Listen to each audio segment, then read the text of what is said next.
Hello and welcome to Take Me Home, the podcast offering a social democratic alternative for the politically homeless. I'm Hilary Salt. And I'm Sebastian Moore. And we're joined today by Dr. Tara McCormack, who is a lecturer in international relations at the University of Leicester. Welcome, Tara. Hello, thank you both for inviting me. We're really pleased to have you.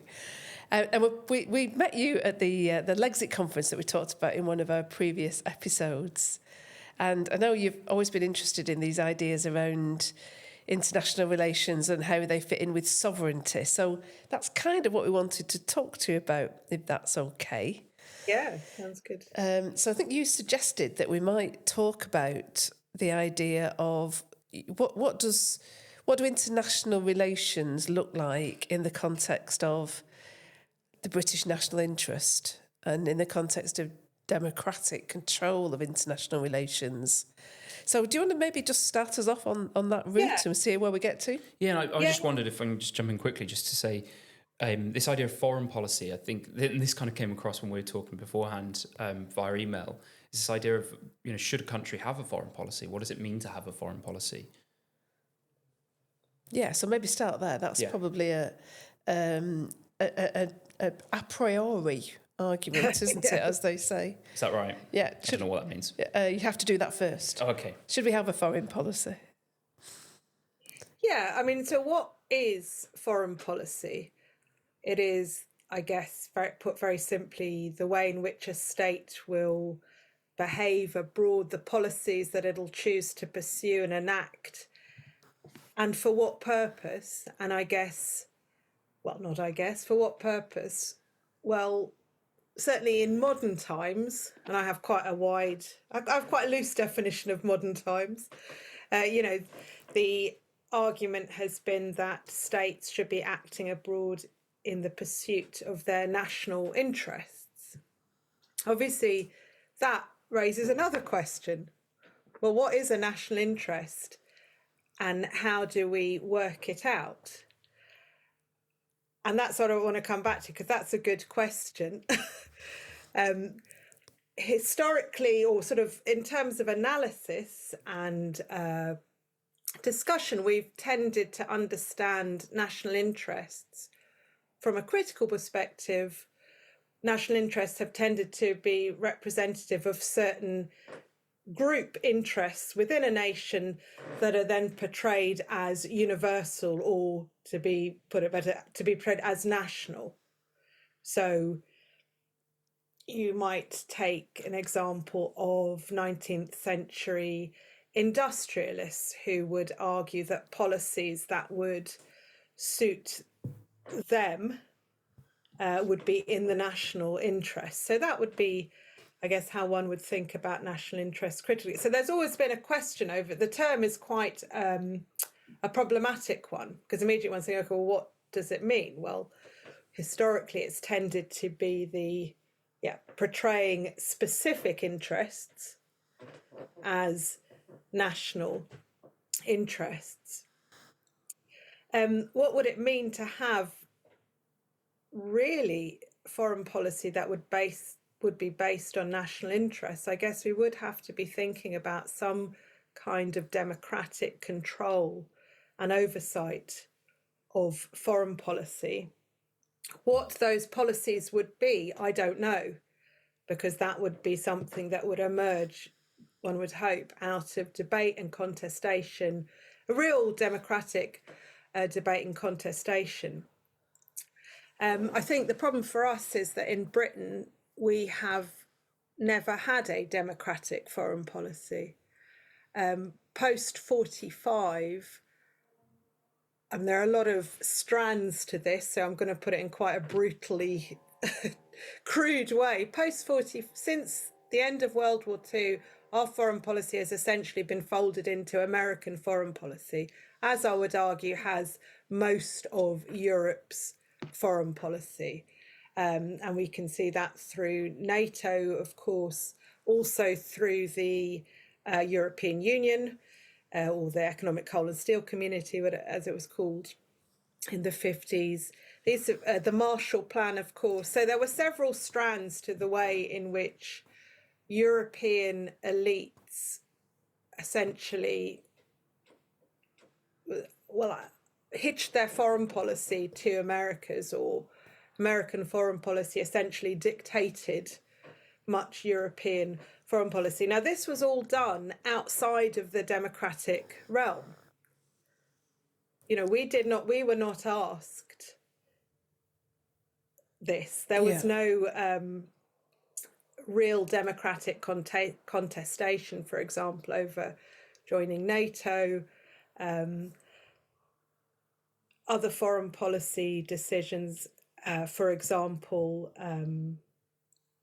America basically controls British nuclear missiles, and this was set in place in the 50s. So I should have had the details to hand, with an agreement between Britain and America, and this agreement has essentially been maintained over the decades. And can you elaborate on that? Not to push too hard for details, but most people would think, you know, we have control over our own nuclear missiles, and if we wanted to launch one, that's up to us. What role does America play in that? So I think this is a really fundamental part of our polity that is very little known about. So yes, in principle, the Prime Minister of the day can make a decision to launch nuclear missiles from the Trident submarines, several of which are always, or three, I can't remember, are always at sea, in principle. In reality, this will never happen outside of a NATO framework. But what I'm so I think there is that debate. But I think what I'm specifically talking about is that there is quite a complex agreement between the US and the UK, whereby, for example, the UK nuclear parts of the system are leased from America, basically. The missiles have to return to America for maintenance. So in essence, we do not fully own and control our nuclear missiles. We have a semi-rental situation. I'm going to put it very, very crudely. Yeah, and it's an interesting part of our...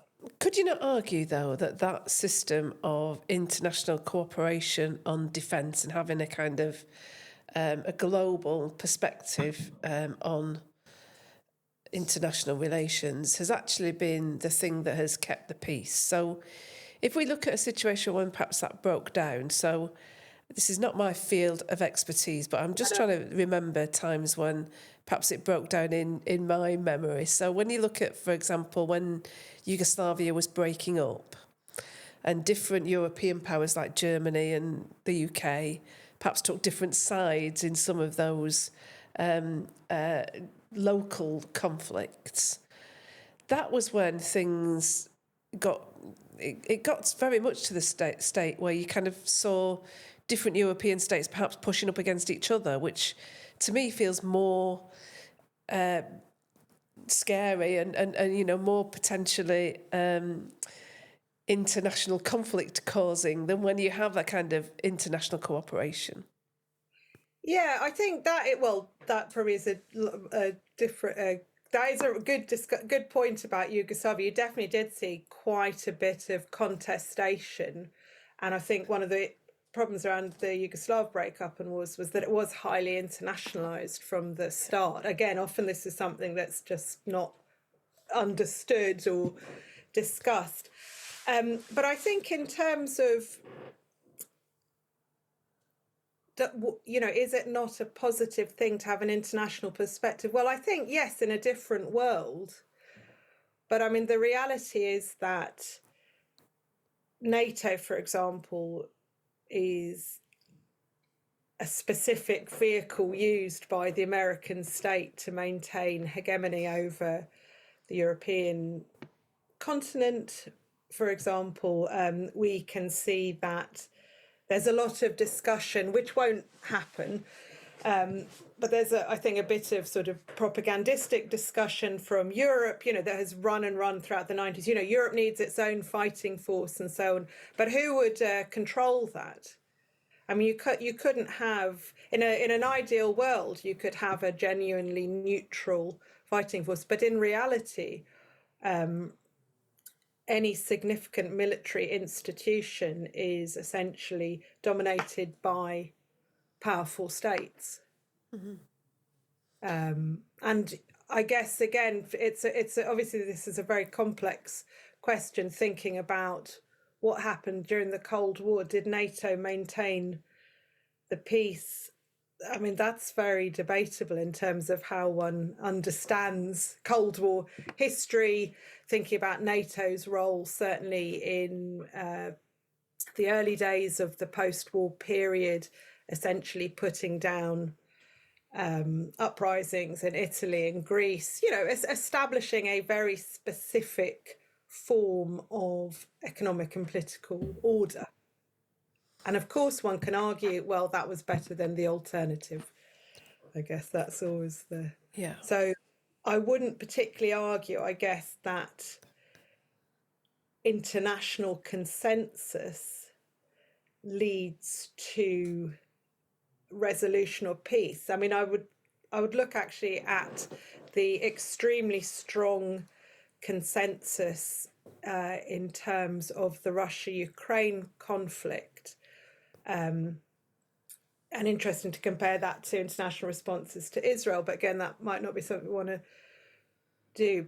But what we have seen is that from the start of the conflict, the international consensus has been to refuse negotiations with Russia and to push Ukraine to keep fighting, to the extent that Boris Johnson even went to Kiev. I think this was in spring 23, at the point, was it or 22 or 23? I'll look that up so you can edit it.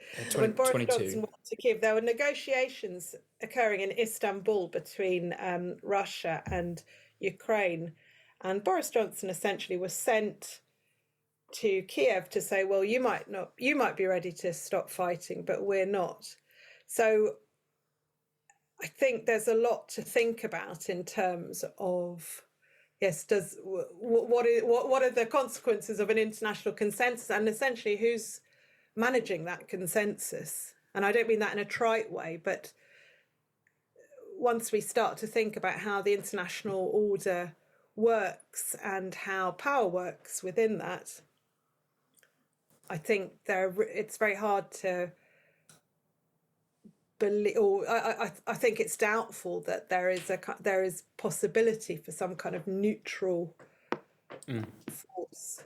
So if we sort of go back a little bit into, the I guess the birth of foreign policy, but in terms of the way that countries have enacted foreign policy over the hundreds of years, in the past it was a key part of that was to protect themselves militarily, and at the time when we had empire, you would have coalitions. The coalition against Napoleon, for example, and that was an attempt to protect your own population from being invaded, but also territory, and to conquer as much territory as possible. And if we now have a very different world, and certainly post Second World War, where we have this consensus around borders and around sovereignty, and this has come up a lot in the Russia-Ukraine argument, because people like Boris Johnson would say, we're defending Ukraine's sovereignty when we give them this financial support, especially. I suppose that we are in the infancy in some ways of this new era, and we have to have friends, perhaps. And the way that I often think that we see foreign policy, certainly in the public discourse, but in the news, is we have certain countries that are considered our friends, like the US, for example, and they talk about the special relationship. And it's almost as if that's set in stone, like that can't possibly change. And I find that a very odd thing, because it's, you look back to, right now when there's an issue between China and Japan, we would see us being on the side of Japan, right, and China as being a potential enemy. But you only have to go back to the Second World War when it was the complete reverse of that. So these things are fluid and they change. And I wonder, how do you think we should be deciding who to align ourselves with? Yeah. So I just wanted to just a quick sort of interjection, and then to go to that. I think one post 45, we do see a new world order of formerly sovereign states. You know, we break up the old empires, etc. But those borders and that sovereignty, you know, those have always been, all sovereignties are not equal, either post 45 and certainly not post 90 with the end of the Cold War. So some sovereignties have been defended, some borders have not, some have been expendable. And Yugoslavia is a good example, actually. I know, very, very controversial, well, maybe less so decades on, whereas the federal state of the borders of the federal state were decreed by the EU, by America, to be invalid, but the borders of the constituent republics were considered to be sacrosanct. So, you know, until Kosovo, of course. Sorry? Until Kosovo, of course, in Yes, 2008. Well, Kosovo did. That is true. Kosovo did in the 90s. Kosovo also wished to secede and was told no, because that was perhaps seen as slightly too destabilising. So I guess my only point is these have always been, you know, we have had a world post 45 in which we have for the first time had the main legitimate form of political organisation is the territorially bounded state. But it's always been very relative. I said some sovereignties have been, so, you know, not all sovereignties have been equal. To go to the special relationship, I think, again, I would understand that in that post 45 context of American hegemony, basically. And I don't think you have to be Noam Chomsky to look at the world and understand that this is how things have worked post 45. I would argue, I think the special relationship trope, sorry, a bit of an favoured academic term, is something that's a bit more for domestic consumption, really, than reality. I mean, we are part of the Five Eyes alliance, which is the Australia, Canada, New Zealand, America, and the UK, which in principle meant to have sort of particularly special close intelligence relationship. But the truth is that America has a special relationship with Germany, with France, with Japan, with Israel, you know. So I think that term is much more for us, really. This idea of, again, post 45, you know, we are Greece to America's Rome, you know, we are the kind of advisors and the, you know, so I think that of that in terms of, do we have a special relationship? I mean, yes, but so do many Western NATO states have a special close relationship with the US. They're like the cool kid in the playground that everyone thinks they're best friends with, right? They're the biggest power, you know. It's like, it's not entirely, but yes, should we even think about such things? Does it make sense in terms of foreign policy? I mean, I would say in principle, no. You know, again, relationships, alliances would be something that should, at least in principle, be subject to democratic debate, should be decided. But again, I don't think that's something that would be possible for Britain. I don't think it's something that any of the British elite would wish for, that's for sure, but it wouldn't be possible at the moment, or the elite as it exists. Maybe if the SDP take over. Yeah. I remember listening to a debate in Parliament on the Chagos Islands deal, and there were a couple of people that were opposing it on I think Farage stood up and said something about it, and a couple of others. And I remember watching, and David Lammy, as the Foreign Secretary, was responding, and I was shocked at something he said, which was, it was something like, he was putting the case forward that the Americans had looked at this deal and were really happy with it, and he was trying to sell it to Parliament by saying the Americans think it's brilliant and therefore it's a good deal. And obviously the Americans were happy because they still get to keep the base. And he said something, it was quite a sneering comment, but he said, I think I'm going to listen to our closest partners across the pond rather than members across from me. And I thought that was really revealing, because he, and whether you want to call them, the establishment or the political elites, they see that they have more in common, or certainly more of an alliance with those across the pond in America than they do with their own elected representatives that are sitting in the House with them. I would say, I mean, I have my own opinions on the Chagos Island and sovereignty, but I would say that is a great quote, and that does really, it is indicative of how both parties that have essentially, well, more or less been in power since 1945 have understood their primary interests. Is that changing now, though? Not because we decided anything, but because it does feel that America is kind of backing away from its kind of global policeman state, and it seems to be not just being America first, but perhaps the Western world first. So I think that is a really interesting question. So one of Trump's sort of rhetorical propositions, if that's quite right, one of his messages during both campaigns was to draw back on America's kind of endless interventions, endless wars. Whether that's quite played out is debatable. There have been some notable things. In 2017, Trump shut down a massive multi-billion-dollar scheme to fund Al-Qaeda and friends in Syria. It was called Operation Timber Sycamore. You can Google it. And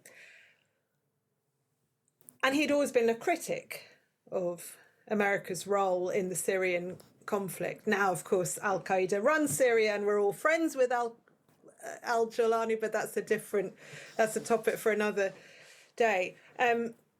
So there were some interesting signs, but whether he really succeeded in disentangling America, I think, is quite debatable, certainly in the first administration. When Trump was campaigning to be president this last time, again, he was super critical of America's role in terms of Ukraine. He was constantly tweeting, Biden's going to take us into World War III. We need to, famously said, I'll have this war sorted out in 24 hours, which obviously is ridiculous. And he didn't. But there were certain shifts. Certainly there seems to be much more of a willingness to discuss things with Russia. There seems to be much more of an open discussion that this is indeed, or was indeed, a proxy war, which again, people will sometimes get very angry, say it's not a proxy war. Well, it is a proxy war. So there seems to be much more openness. He has, for example, stopped Ukraine from using delightfully termed ATACMS, which are basically, it's an American missile system that can go deep into Russia, that relies entirely on American intelligence to be used. So thereby potentially America's being a direct participant in the conflict because it relies entirely on American intelligence and so on. So that's all quite interesting. And then what we've had just now is a new national defence strategy has just been published, or it hasn't been released, but a couple of days ago, it was reported that it's coming out. And this is really interesting. So this was basically run by a guy called Elbridge Colby, who's the Defence Undersecretary for Defence, Undersecretary for Policy for Defence, or some kind of title like that. And he was part of the first Trump administration as well. Now, Colby has always been very, very critical of America's role in the Ukraine-Russia conflict, for example, saying, we shouldn't be making an enemy of Russia, etc. But his argument has always been, we need to focus on China. China is the big competitor. China will be our enemy. But I haven't read the new report, but it's been reported in Politico and various other places. And what it's suggesting is that the US will be prioritizing the homeland, i.e. America, and the Western Hemisphere over China and Russia. So if this is true, so this is a long-winded way of getting back to the initial question. If this is true, that would be very significant. I mean, bad luck for Latin America. Sorry, guys, but then I guess they're used to that. But if that is true, that is a really significant shift, both from Trump's initial administration, in which China was talked up as a big threat, but potentially in terms of drawing down troops, for example, from Europe, rethinking about NATO. Again, we know that NATO has been a long-running bone of contention. I mean, even Obama was complaining about the Europeans not stumping up enough for NATO. But this will be really something to watch, I think, if this genuinely is a new strategy. It could signify a very significant post-Cold War. Well, it would sort of be a transformation of post-Cold War defence policy from America. And where does that leave us? Because it feels sort of like, I don't know, to me it feels like Trump and America are sort of stepping back a bit, like you said. They're not willing to play that role anymore. And yet we're still pretending that the old order exists and that we have to be friends with them in order to protect ourselves, to maintain our sovereignty, which is sort of a bit of an oxymoron, I suppose. Well, I think this goes back to the fundamental question about what would a democratic foreign policy look like? And that would be something we'd have to have a debate and a discussion about. That would have to be a sort of democratic contestation. And I think we are very, very, very ill-served by our media. Particularly when it comes to foreign policy, we do not have reporting when it comes to foreign policy, and that is a very significant problem. Why do we not? Well, I think that over the course, things have definitely got a lot worse, I would say, in the last 20 years. I mean, during the Cold War, maybe had a bit more contestation. In the 90s, I mean, I remember reading John Pilger. John Pilger. That's exactly the name that was in my head. We used to have John Pilger. Why do we not know? Who's John Pilger? Yeah, people might hate John Pilger, but he was definitely a critic. But what we've seen over the last 25 years is that sort of space narrowing and narrowing. I think Iraq was, I don't really know enough. I think Iraq was probably quite pivotal in transforming reporting. We could think a bit more randomly, or not randomly, but for example, the Guardian, and was it the Washington Post that broke the Snowden revelations? Was that 2013? And after that, basically the British, and this is all reported, this is not the British Secret Services went into the Guardian offices, seized everything, And The Guardian has quite significantly, not again that I would think The Guardian's going to save us all, but The Guardian has quite significantly narrowed its scope as well of discussion when it comes to foreign policy. So for Sebastian's benefit, John Pilger was... He's an Australian-British filmmaker and journalist, and always super critical of British and American foreign policy. I mean, he was Australian-British. He was originally from Australia. I think lived in the UK. But, you know, you'd kind of, if you read some of his columns now, you'd think, wow, I cannot believe this was actually in a mainstream newspaper.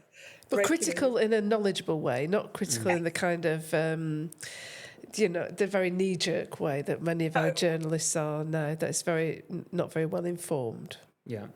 So again, one doesn't have to like him, but it's just, I think there has been quite a significant narrowing of what is allowed in the papers. I mean, I guess that's a big discussion, but I think that is also an issue for us in terms of media coverage, that the public square, when it comes to foreign policy, is very strictly policed.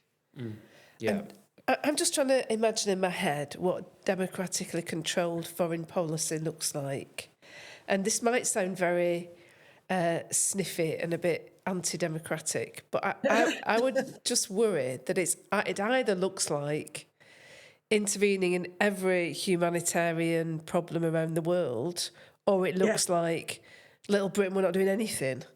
And I suspect neither of those are the right answer, but I feel that that's maybe where a democratic input to foreign policy, that's what it might look like. I mean, it's really difficult. I know this is probably a bad podcast on my behalf, or bad thing said on a podcast, because I don't know what it would look like. I don't know what a properly democratic foreign policy would look like. But I mean, just on one of the things I think we do need to note is that Britain is hyperactive militarily, hyperactive. You can find statistics. I think there have only been a couple of years post World War I where Britain has not been involved militarily. We have special forces in, it's not reported. The investigative magazine Declassified is one of the few places that put it. We have special forces in at least, I think, 10 states at any one time. So we are we're special forces in Ukraine, for example. We've been there. We've run entire missions in Ukraine. Wow. They've been pretty disastrous. I'm not just saying this; they've been really disastrous. I remember. I think it was one of the presidential debates, and Trump said something like, I think it might have been Trump that said we've pulled out all our. We have no active servicemen anywhere, or something like that. And there was a video posted online of some guys from the army, I think, that were stationed somewhere, and they as a reaction, and they were like, "What? What are we doing then?"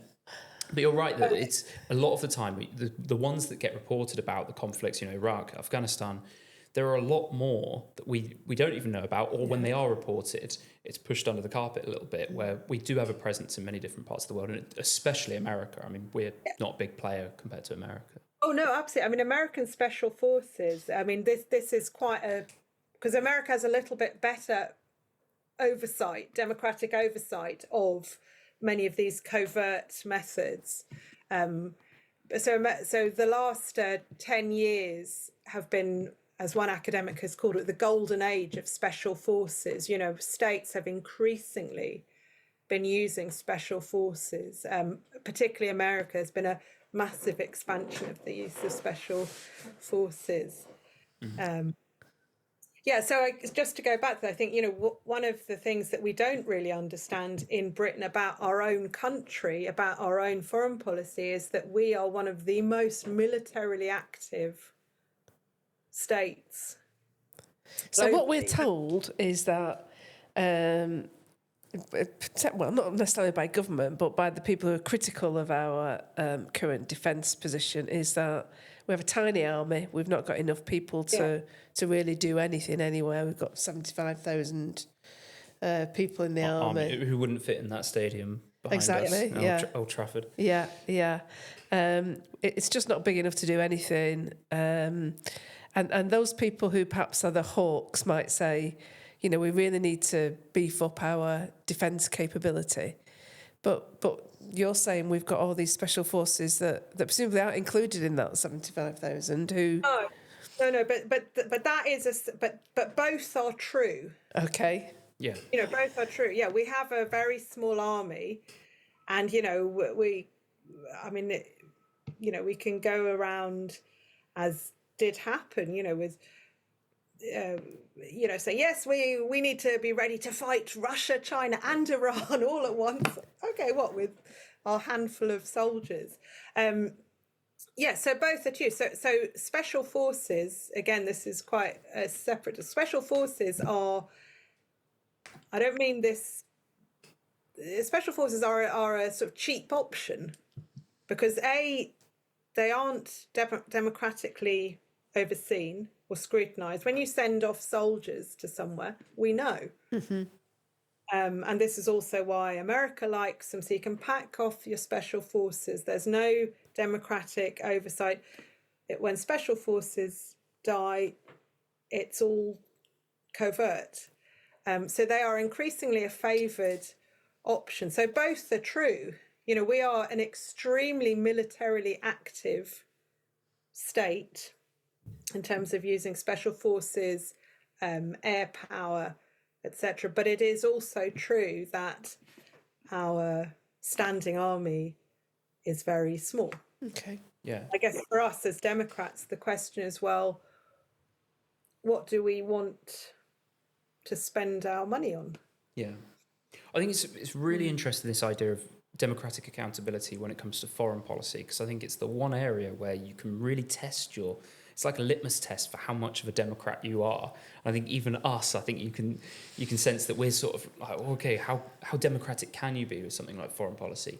I just wondered, so it's something we were talking about a few months back, where we did a podcast episode talking about, I think about Trump's comments on Ukraine. And since Trump really was elected in 2016 and this current political period that we're in, I think a lot of it has been one side saying, we're going to do this, or let's say Trump fans looking at Trump, and the other side saying, he said some awful things. And they're like, but we don't care, right? We don't care what he says. We care about what he does. And I think that's been a very difficult thing for the media and, let's say, the establishment to get their heads around. Now, one area where I question myself was with foreign policy, because it seems like what you say really is important. So when Trump came out with comments about Zelensky being a dictator and having started the war and stuff like that, which, we can debate about, but I think was quite false. But you could say that's just Trump being silly and his usual sort of bombastic self. But these things do matter because, and I guess the difference then, if we're thinking about democratic control and your ability to actually affect change, is with domestic policy, it comes down to the government. The government can do what they wish to do, or certainly we would hope so, right? That's what we want. Whereas foreign policy, it's sort of like the future is sort of reliant on other countries' actions, and so what you say might change their actions. Yeah, well, but what we can make a decision about is, I think that's true. And then again, as we're saying, we have this broader post-45 hegemonic structure. Again, so I'm not trying to channel Chomsky here. But what we can do is make decisions that should be democratically discussed here. It's true, we can't control other countries, but we can make a decision about how at least it would be good if we could make decisions about how we would want to approach other countries. What would our policies be? I'll just give you, here's an example, a specific example, or I hope it will be a good example. So in the sort of dying days of the Biden administration, there was the decision made as I mentioned, for America to permit Ukraine to use these ATACMS. All American weapons have these lovely acronyms that could reach deep into Russia. Now, we and the French also supply Ukraine with what are called Storm Shadow missiles, which again can be fired deep into Russia. But again, they rely on NATO.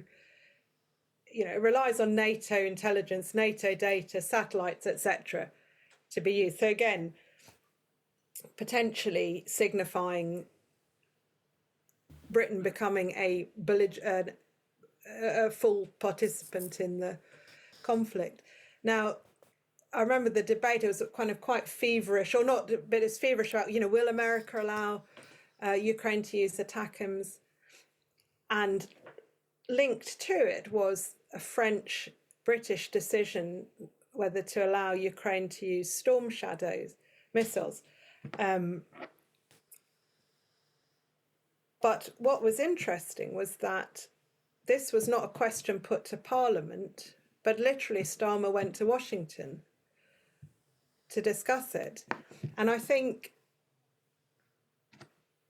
whether one agrees with that policy or not, that, again, a bit like Lami's comment, that seems to signify something quite profound. Okay, if we're going to fire long-range missiles into Russia, a nuclear-armed state, 9,000 or so nuclear weapons on hair-trigger alert, that might, call me old-fashioned, that should be a decision that is put to the British people. And I guess it's easy to say, okay, well, yes, but we know that would be popular. I don't know. Would it be popular? If people really said, okay, do you want to potentially go to war with Russia over who runs Kiev? I don't know that it would be a wildly popular. It might be, but... Yeah, I guess being a fan of representative democracy over direct democracy, I would say that the job of the political parties is to outline a foreign policy vision. And then that platform is elected and they have the mandate to then do these things and make the individual decisions under the context and the circumstances when necessary. Yeah, and to go back to, and so that's a proper concern. To go back to Hilary's question about what would a democratic foreign policy, intervening in everything, there's a word for it, would it be like X factor foreign policy, that if people were deciding on responding to everything.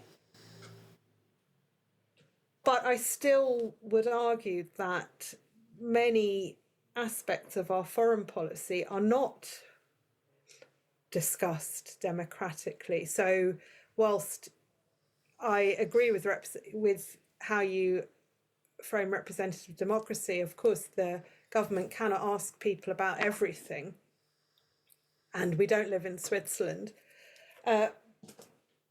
But there is very little discussion. And again, it's all foreign policy actions are framed in very specific ways so as to preclude democratic debate. This is for humanitarian reasons. This is the West fighting for civilization, whatever, take your pick. You can have a number of framings, but this is all done specifically to preclude any kind of political debate. Well, this isn't a conflict, this is done for X, Y, Z. So yes, I agree on the representative democracy question. I think there is a question of, well, how would you do it? Press yes for this policy, press no. That would be quite difficult, obviously.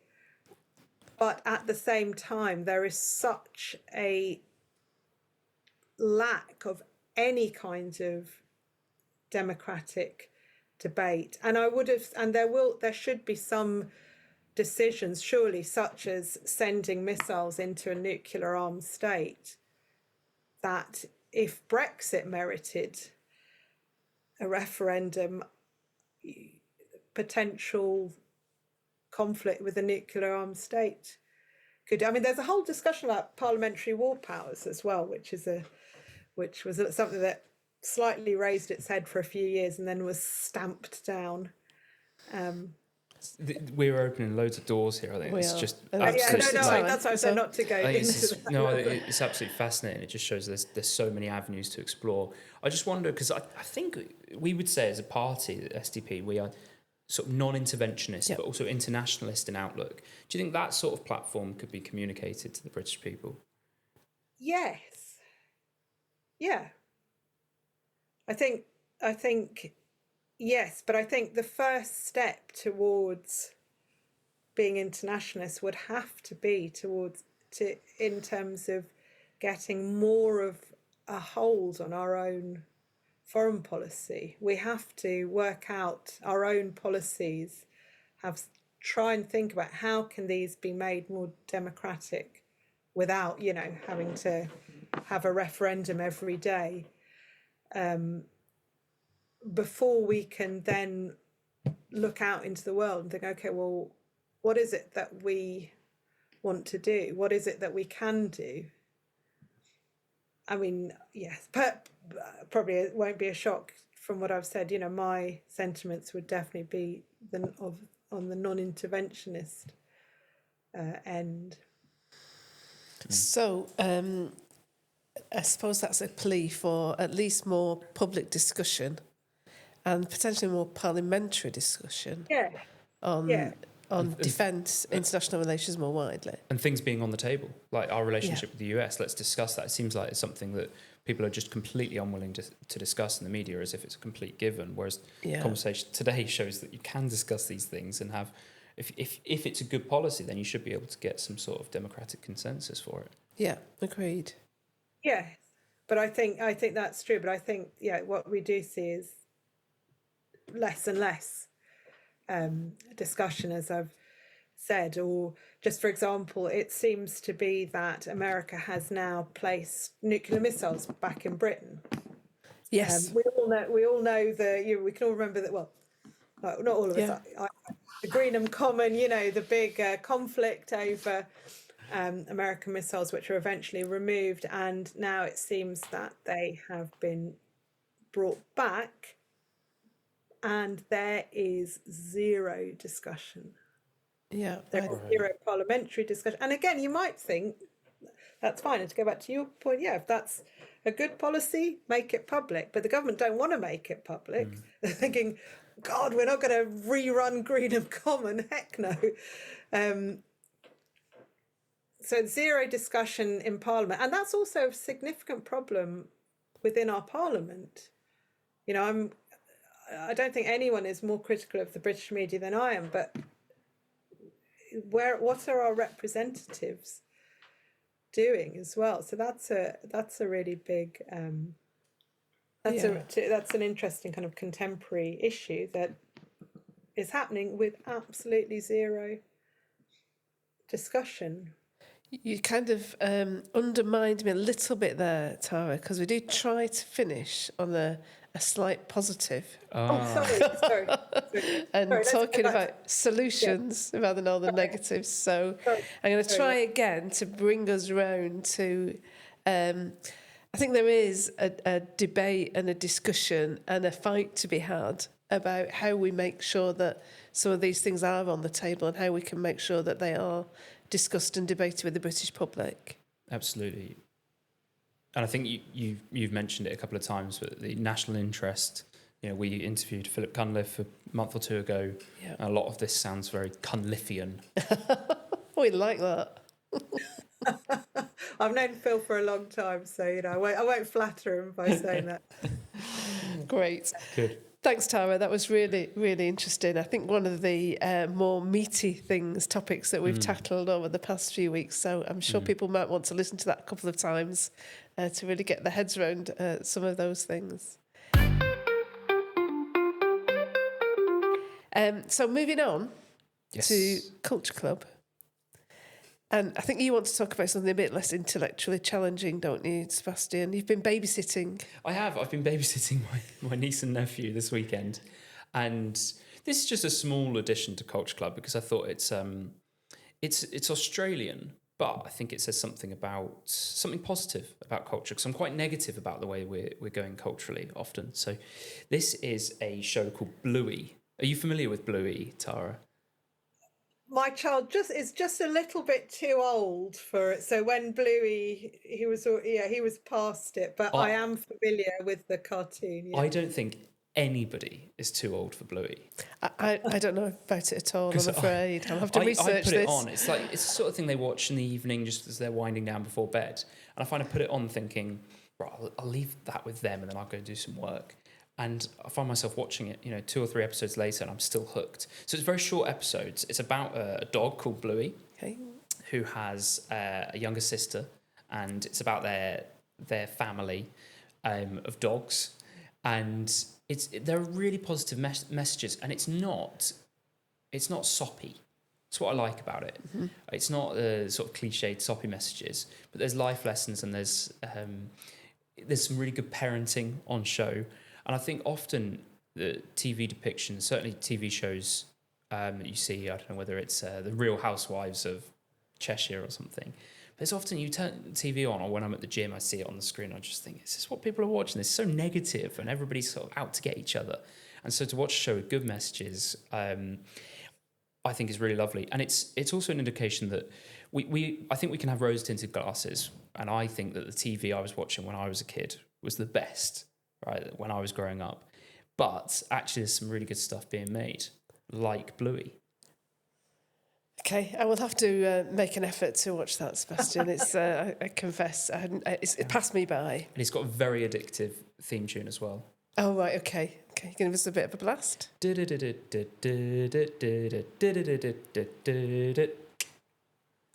And I actually did that when we were, I think my brother pointed this out to me when I tried to sing our theme song, I tried to hum our theme tune for the podcast. Yeah. About 6 months ago.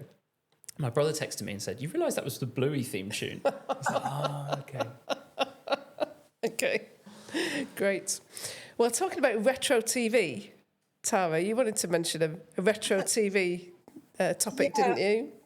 I think I too tend to be a bit negative about a lot of contemporary cultural products. But one thing I have been watching with my teenage son is a real retro blast and blast, Buffy the Vampire Slayer, which was made in the 90s, mid to late 90s. He seems to enjoy it. And I didn't watch it the first time round. I think I was a bit too sniffy the first time round and thought I was too old for it. But it's actually quite good fun and very interesting, I guess, depiction of Buffy and her incredible strength and, foiling various plots to bring on the apocalypse. So it's a sort of surprisingly good watch, I must say. And I think that depiction of a kind of autonomous, powerful woman is something that I think we need more of these days. We seem to see a lot of depictions of women on screen now that are very much about women who need to be looked after. And I think going back to somebody who doesn't need any looking after is a good thing.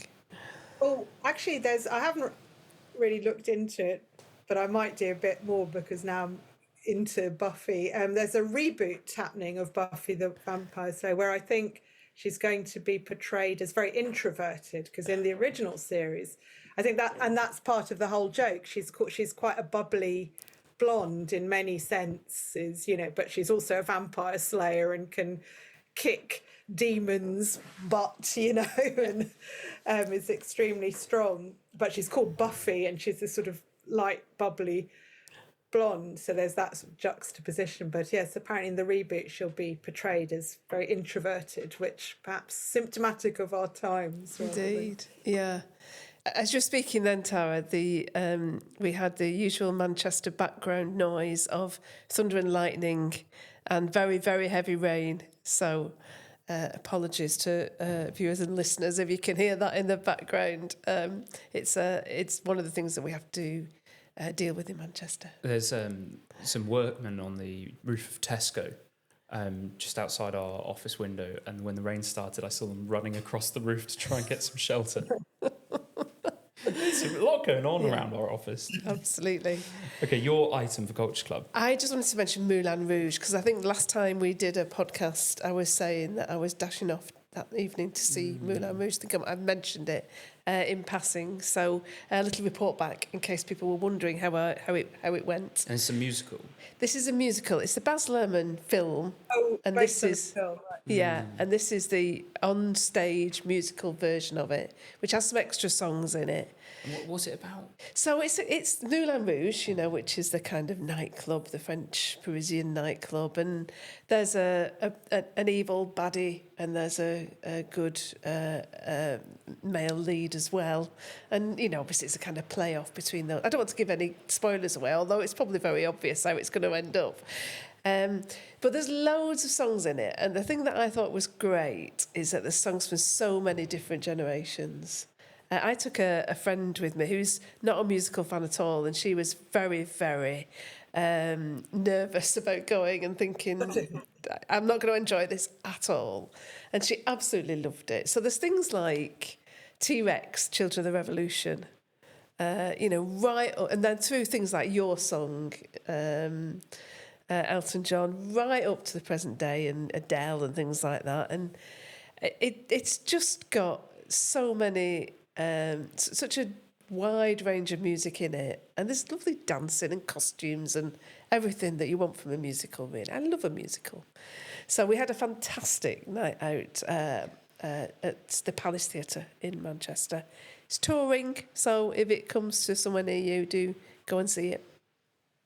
Excellent. Big recommendation from me. Yeah, definitely. I do remember the film. I did watch the film. When you said it, Yeah. and then it came back to Yeah. when it was out. Yeah. So thanks everybody for listening.